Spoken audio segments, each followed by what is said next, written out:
Pucko Petrol ka qenë furnizues i preferuar i komunave të udhëhequra nga VMRO DPMN për një periudhë të gjatë vite më parë, thon nga LSDM, me vetëm 3 kontrata të lidhura me komunën e Manastirit, ku kryetar është Konjanovski nga VMRO DPMN, në këtë kompani kanë përfunduar gati 240.000 euro. Këto janë vetëm 3 nga mbi 170 marrëveshjet e tenderëve që komunat dhe institucionet e drejtuara nga VMRO DPMN kanë lidhur me Pucko Petrol.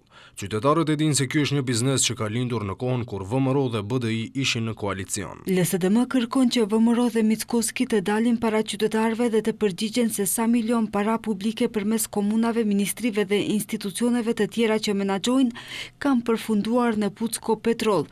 Ndërkaq deputeti i VMRO-s Bojan Stojanovski tha se Pucko Petrol dhe LSDM e kanë mashtruar popullin përmes tendereve. 180 milioni euro.